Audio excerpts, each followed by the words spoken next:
Hi, good evening, Professor Ismail here, working on my Unit 4 journal assignment, which is about reflecting on the ability to research effective sources.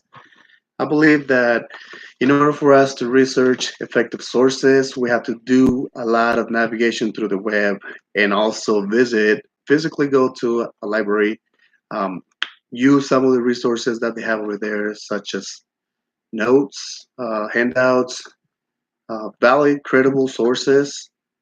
If in doubt, you can always go and do some research online and ensure that those resources are valid.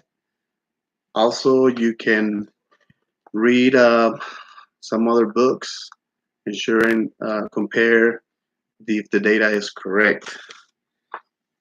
My ability on researching is more like web based. I do a lot of internet search. Usually use the Purdue library a lot.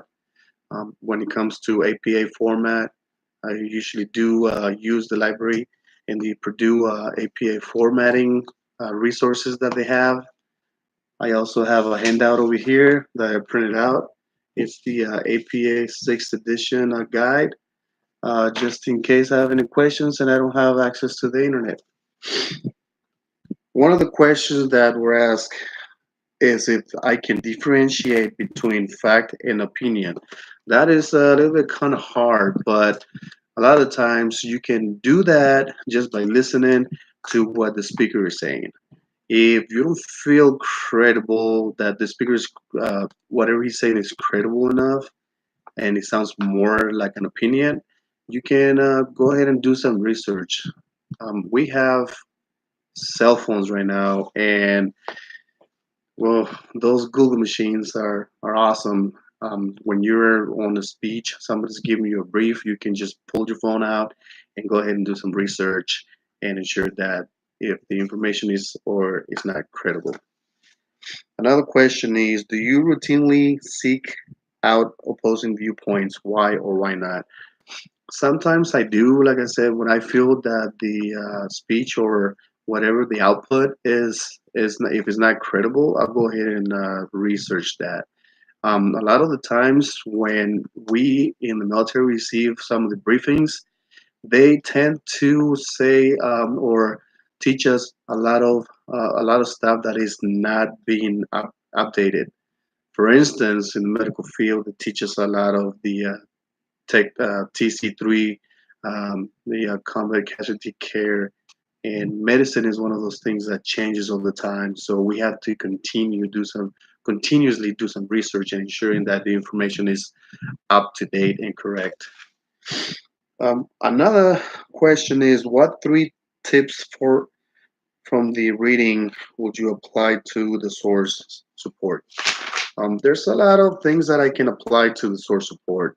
For instance, one of the things that I like to do a lot is visual aids such as graphs, pie charts, the use of PowerPoint presentations. So that's a great visual aid. If you're teaching a PowerPoint, if you're teaching a briefing, you can use a computer and have PowerPoint presentation, um, just to make sure that it's not too long because sometimes those get really boring. Um, one other thing, let me see, statistics. Those are pretty good in order to ensure credibility.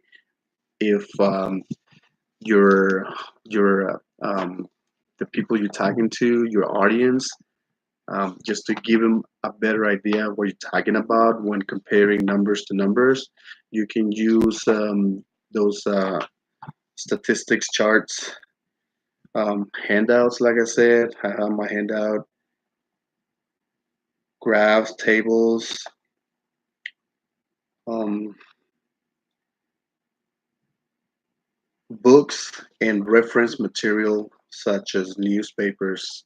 You can use those too in order to help you with your source support. Um, that's pretty much it. Hopefully you enjoy this video, and I hope to see you on Monday. Have a good night.